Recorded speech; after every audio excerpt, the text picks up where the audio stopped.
Inumin niyo po to, ha? Para gumaling po kayo agad.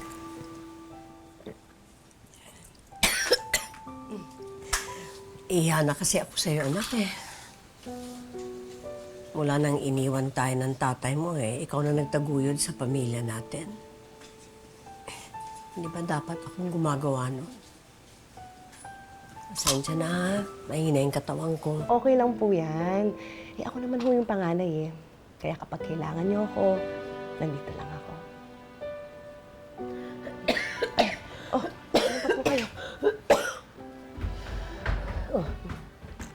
Ito, mamaya niyo po ito iinumin. Tere, Sandali lang po na yan.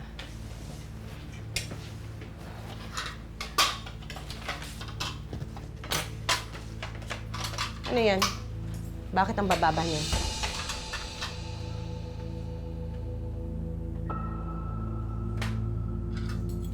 Sinabi ko naman sa'yo, wag mo nang tingnan. Mapapil ka. Tapos ngayon, nakita mo, ikaw pang magagalit. Bakit nga? Kung hindi pa ako nag-request ng CRS mo, hindi ko malalaman na puro bagsak pala yung grades mo. Wala ako sa mood mag-aral. Huwag kang pakialamera. Tere, ano ka ba? Bastos ka talaga? Kinakausap kita ng maayos? Alam mo namang nagkakanda-kuba na ako sa kakatrabaho, mapag-aral ka lang. Ang tagal-tagal ko na kasing humihingi ng bagong cellphone sa'yo. Nakakatamad kayong pumasok ng school tapos bulok yung cellphone mo tapos pagtatawanan ka ng mga klase mo. Kung ikaw kaya nasa kalagayan ko. Naririnig mo ba yung sarili mo? Hindi tayo mapera katulad ng ibang mong mga kaklase. Marami tayong binabayaran ng mga bills. May kuryente, may tubig, may sakit pa si nanay. Marami pa tayong mga utang. Hindi mo kailangan sabihin sa akin yung mga listahan ng bayarin mo, ah. Obligasyon mo yan. Kakawalang gana naman kumain. Ang pangit pa ng ulam nyo. Tere, sumusobra ka na ha! Isa ka pa na eh. Lagi mo na lang kinakampihan tong paborito mong anak, kaya nagre-rina-rinahan dito sa bahay. Tapos ikaw naman, palagi ka na lang sakit-sakitan. Bastos ka talaga! Tere, Ami, tama na, tama na. Tama na, tama na. Bitawan mo ko! Bitawan mo ko! Hayaan niyo na siya, Nay.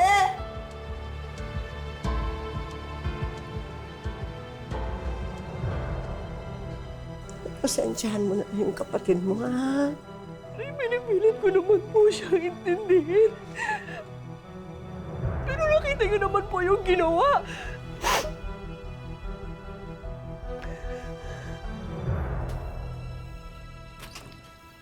Tara, inom tayo!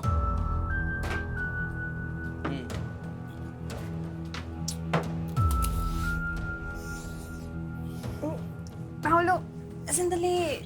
Hindi pa ako handa. Baka mamaya, mabuntis mo ako. Okay lang. Wala namang masama kasi 18 ka na. Kung tutusin, pwede ka na talaga magpamilya.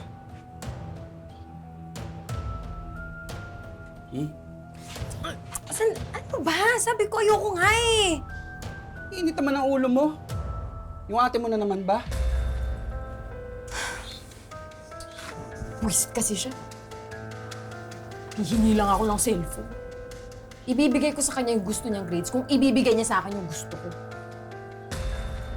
Ganyan din kami ng kuya ko noon. Pero alam mo ginagawa ko kapag ayaw niya ako bigyan ng allowance. Kinukuha ko yung ATM niya.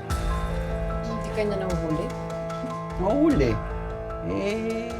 Wala na naman siya magagawa kasi na-withdraw ko na yung pera.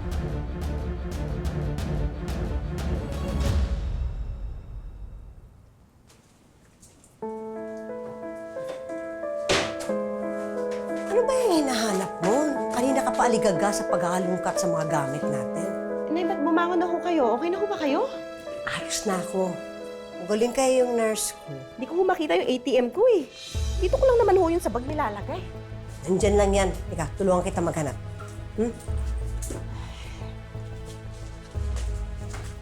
Baka nandi... Tere, Tere, ano yung hawak mo? Ito? Cellphone. Bakit? Saan galing yan? Hindi sa akin to. Sa kaklase ko, pinatago yun. Tere, kilala kita. Alam ko kapag nagsisinungaling ka. Kaya magsabi ka na ng totoo. Saan galing yan? Saan sabi galing yan eh? Oh, sinasabi ko na nga ba eh. Ikaw lang ang pwedeng gumawa nitong ATM ko dahil ikaw lang naman yung atat na atat na magkaroon ng bagong cellphone. Eh, ang tagal ko na kasi nanghihingi ng bagong cellphone sa'yo eh. Ayaw mo kong bigyan. May pera ka naman pala. Gusto mo pa ipagnanakawan ka? Eh, hindi mo alam yung hirap na dinanas ko para lang maipon yung pera na yan. Ha? Tapos yung pagkakas mo na ng cellphone. Ano yan? Ha? Ang damot-damot mo! Napakawalang kwenta mong kapatid! Huwag kang mag-alala.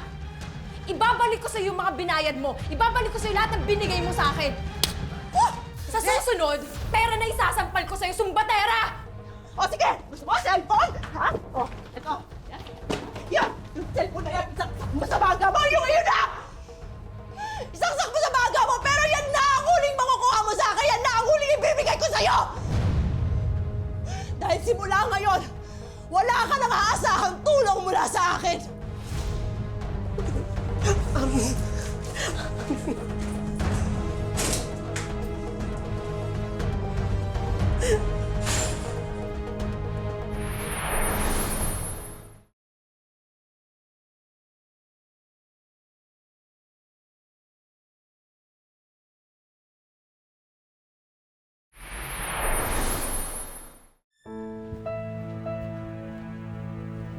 Oh, Nay. Oh, bakit nagkikilos na ho kayo? Di ba nagpapahinga pa po kayo dapat? Anak, hayaan mo na akong gawin ko to para bumalik na yung lakas ko. Para makapagnegosyo na naman ako. Ha? Ha? Sige na. Pagtulungan natin, maibalik yung ipon mo. Nanay talaga. Hindi naman ho kailangan. Gagawa ko na lang ng paraan. Pero salamat po, ah. Manayon. O siya, dali na, baka maliit ka. Opo. Ami! Ami! ingat. Naku, pinapatawag ka sa barangay. Ang kapatid mong mahadera. Nirereklamo ka. Sinaktan mo daw siya. Diyos ko, bata ka, Tere. Ano pa nangyayari sa'yo? Oo nga. Ano ba yung kapatid mo, Tere? Hindi na nahihiyang ilabas yung baho ng pamilya niyo. Pero, totoo bang sinasaktan mo siya, ha? Alam nyo kasi, yung mga ganitong mga problema, dapat inaayos nyo na sa bahay. Magkapatid kayo. Dapat ikakaintindihan kayo. Pero Kap, siya yung mas matanda. Dapat intindihin niya yung bata. Oo nga, Kap. Tsaka sinaktan niya ako, oh. Tingnan mo. May mga gasgas, oh. Nakakasuhan ko yung ate ko. Ano, Tere? Kakasuhan mo ang sarili mong kapatid? Ha? Nasisira ba na yung ulo mo? O tignan mo, sarili kong nanay. Sinasabihan ako na sirado ang ulo ko. Wala na ba talagang natitirang kahihiyan dyan sa katawan mo? Ano ba bang kailangan mo? Nakuha mo na yung gusto mo, di ba? Hindi ba pwedeng nirereklamo lang kita? Kasi may ginawa ka naman talaga. Tignan mo, sinaktan mo ako, ate. Yun lang talaga yung reklamo mo. Pero yung ginawa mo sa akin, hindi mo sinabi sa kanila. Ha? Hindi yan ang pinag-uusapan dito.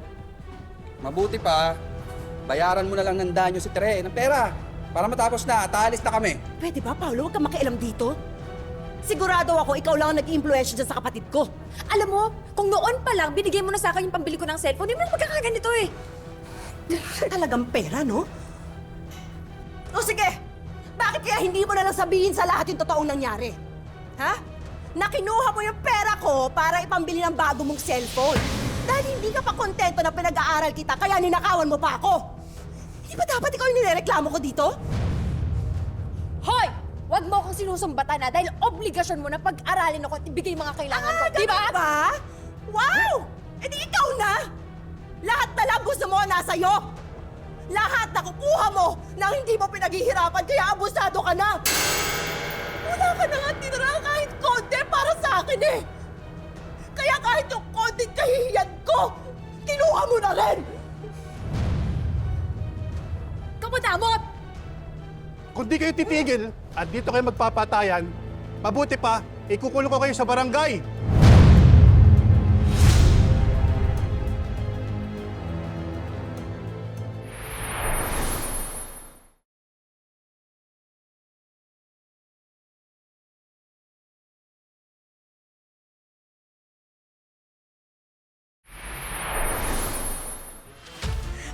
kapatid mo!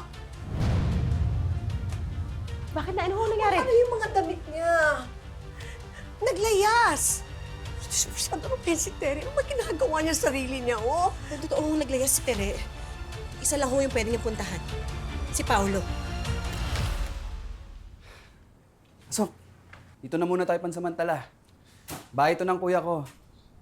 Pero wala siya ngayon, nasa probinsya, nagsasabong. Ano? Gusto mo pagbugbog natin yung ate mo? May kakilala ko. Magsabi ka lang.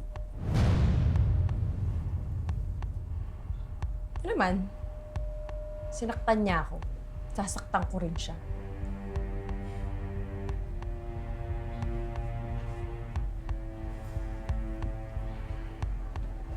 Sa akin ka na ngayon.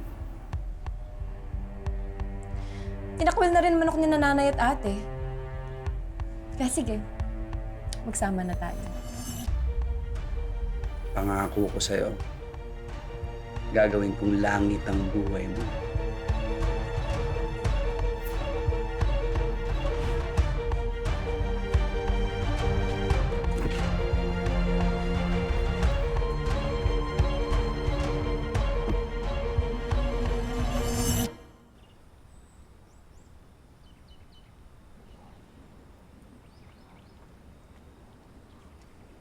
Mahal! Mahal, Paolo, tulungan mo naman ako, bigat ng dala ko! Mahal?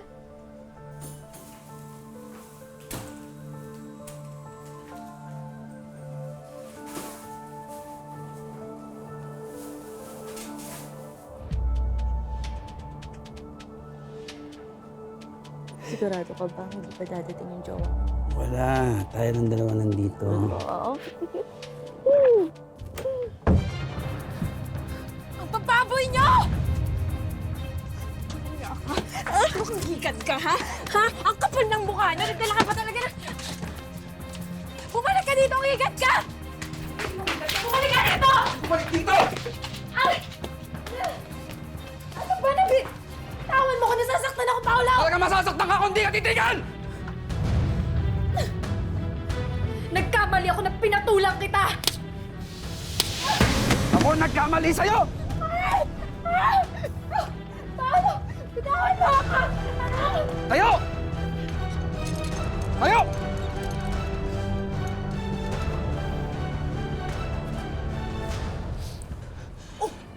Ano, kumusta na?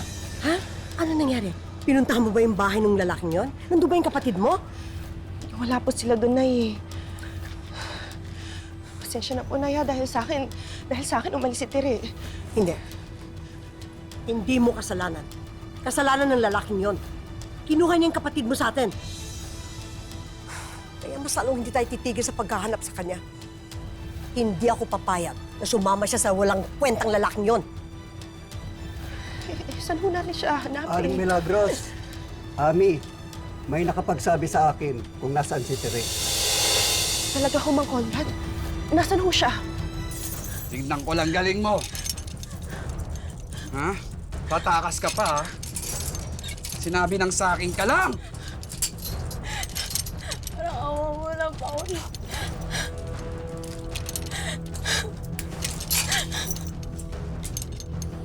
Mabulok ka dyan!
Tatakas ka pa, ha? Paolo, hayaan mo na ako makauwi sa amin.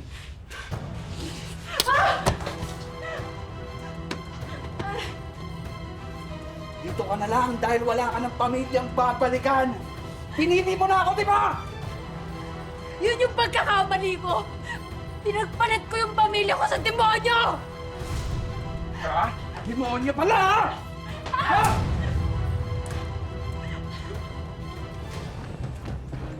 Nay, ito ho yung bahay na sinabi ng mga Conrad.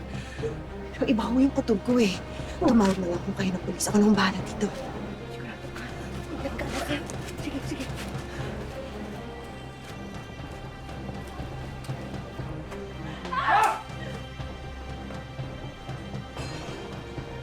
Subukan mo umalis. Ate, umalis ka dito! Papatayin ka mo! Umalis ka na! Bilisan mo! Tumawag kayo ng pulis ni nanay! Bilisan mo! Ito ang mong kapatid ko! Harapin mo! Yaka! Ah!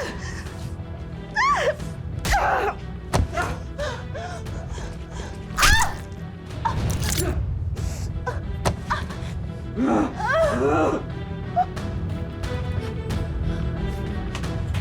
Nay! Nanay! Si ate! Saan si ate? Dalian niyo!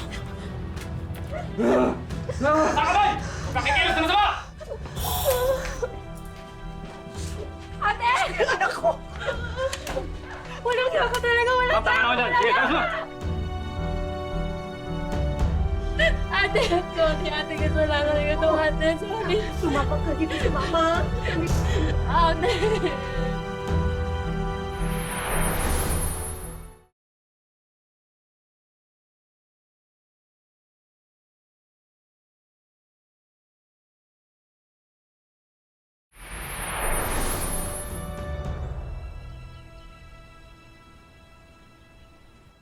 Pagaling po kayo, ma'am. Salamat po, Dok. Sige po.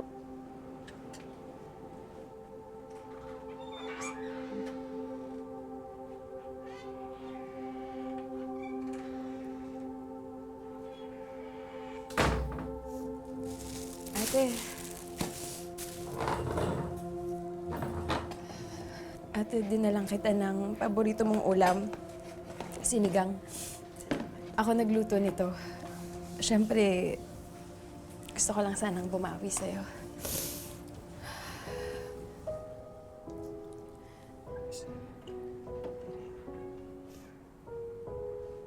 Okay lang yun. Kahit sinong ate gagawin yung ginawa ko. Kapag nakita nila na aagrabyado na yung kapatid nila.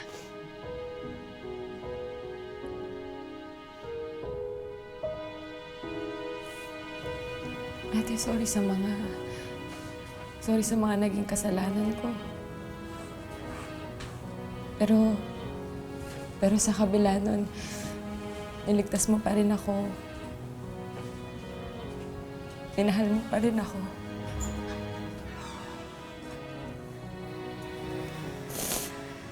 Sorry sa mga nagawa ko sa'yo. Mula nung umalis si tatay, mula nung iniwan niya tayo, doon ako naperwara. Sorry, naging rebelde ako. Sakit kasi nung ginawa niya eh.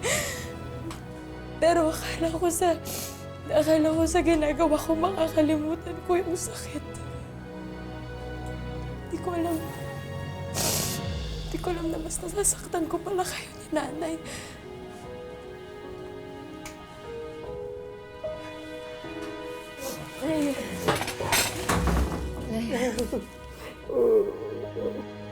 Ang baby ko. Alam mo, yung yakap mo yung namimiss ko. Salamat na. Bumalik ka na. Salamat na binalikan mo kami ng ate mo, ha? Ha? Alam mo, tatatlo lang tayo magkakasama, iiwan mo pa kami? Ha? Nay, sorry sa mga nagawa ko. Mahal ka namin, ha? Paano naman ako? Paano si ate? Sorry. Ikaw talaga. Itong aking dalawang baby.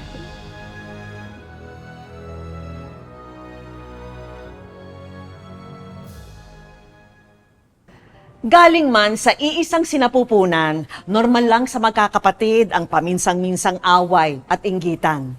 Mga kapuso, isang paalala ang kwento ni Ami at Tere na anuman ang away ng magkapatid, sa huli, dapat ay mangibabaw pa rin ang pagmamahal at pagpapatawad.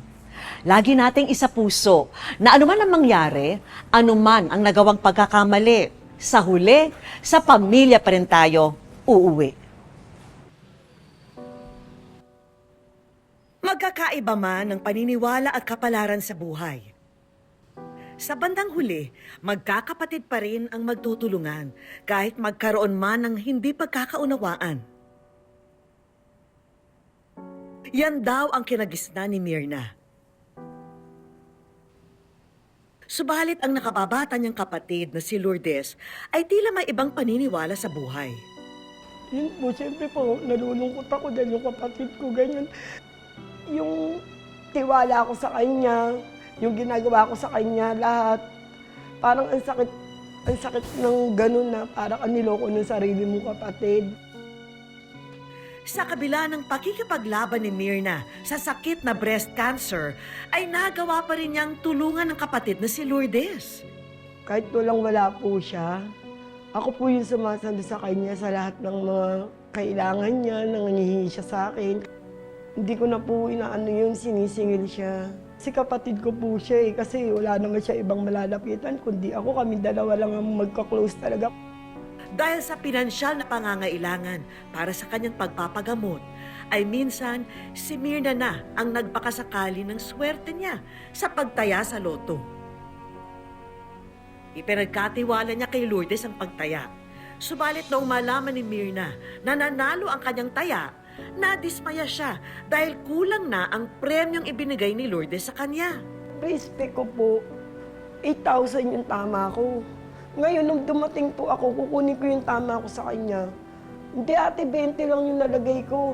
Tapos sabi ko, hindi pwedeng mangyari yan. Meron akong kopya, yan, 340 yan. Bigay mo sa akin yung tama ko, 8,000 yan. Hindi 20 lang. Nag-away talaga kami. Para mabigyan ng linaw ang kanyang panig, kinausap din namin ang nakaalitang kapatid ni Myrna na si Lourdes. Tinaya niya po kasi ako. Sinabihan niya ako ng mga hindi magagandang salita. Kaya po lumaban din po ako. Pumukol din po ako ng mga pangit na salita. Hanggang sa talaga pong matindi yung palitan namin ng mga masasakit na salita. Siyempre, yung reaction ko naman na excited akong tumama ng ganung kalaki, na wala pa yung kalahati, imbis na pambibili ko ng gamot. Kahit talagang pasaway ako, kahit na may sakit siya, talagang tinutulungan niya pa rin po kami. Napakain niya minsan yung mga anak ko, naabutan-abutan niya. Kaya kahit po pasaway ako, minsan nga po yung bang naging abusado na ako. Kaya nagagalit na rin siguro ang ate ko. Gustong-gusto ko talagang humingi ng sorry sa ate ko pag nakita ko siya. Ano pa nga ba ang nais natin dito sa ating programa? Siyempre, ang magkaroon ng happy ending. Hello Myrna, kamusta? Ako po si Vicky at welcome po sa Wish Ko Lang. O Myrna, tanungin ko lang kayo, no? Anong kasakit yun, no? Di ba? Yung bunso niyong kapatid, sinuportahan niyo, talagang naging selfless, shinare niyo lahat sa kanya. Hindi naman po sa pera eh. Kumbaga, para niya akong tinraidor. Yung masama yung loob ko sa kanya na kapatid ko siya, nagawa niya sa akin yung ganun. Oo. Lahat binigay ko sa kanya, tinulong ko lahat sa kanya. Tapos gaganunin niya ako. Nay, meron gustong bumati po sa inyo. Tawagan mo natin siya. Lourdes, ang sakit-sakit daw ng ginawa niyo. Alam ko naman pong nagkamali ako, kaya po nandito po ako. Willing po ako humingi ng sorry. Kaya nga po humingi po ako sorry. Itatawag. Hindi mo naman tayo lang dalaw. Tanggap niyo ba ho yung pagsusorry po niya? Kahit pagbalid-balid na rin po yung mundo, kahit marami po siyang ginawa sa akin kasalanan, patatawarin ko po siya, yung kapatid ko po siya. Alam niyo, ramdam na ramdam ko yung pagmamahal niyo sa kanya. Sorry din kung napagsabihan kita dati. Yung mga masasakit na salita na nagkukulan tayo nung nag-away tayo. patawarin mo rin ako kung ano yung mga nasabi ko sa'yo. Salamat sa bawat tulong mo. Naging matigas man yung ulo ko. Lahat sinuwi kita. Tawarin mo. Oh, Diyos ko. Tawarin. Ituloy na natin ito sa pagbibigay ng mga hinanda nating regalo para kay Mirna at sa kanyang pamilya. Hi, Mirna! Ayan, meron kami mga sorpresa para sa inyo. Halika, halika.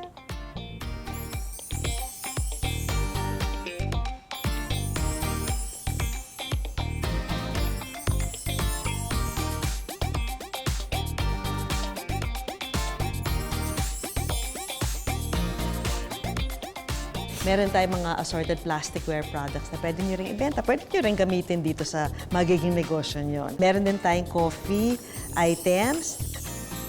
Tapos eto ho, Ate Mirna, meron tayong Wish Ko Lang Savings. Financial help po mula sa aming programa. Para po sa inyo yan. Siyempre, hangad natin ang tuluyan na pagaling ni Mirna. Kaya naman. At siyempre, ang mas importante ito po, medical assistance para po sa inyo. Magpapasalamat po ako sa lahat ng binigay po niya sa akin. Makakatulong po yan para sa akin.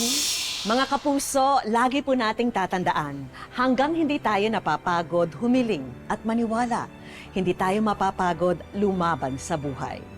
Para sa iba pang mga kwentong itinampok ng Wish Ko Lang, i-follow lang ang Facebook page ng Wish Ko Lang at GMA Public Affairs. Mag-subscribe na rin sa GMA Public Affairs YouTube channel. Ako po si Vicky Morales at ito po ang Wish Ko Lang.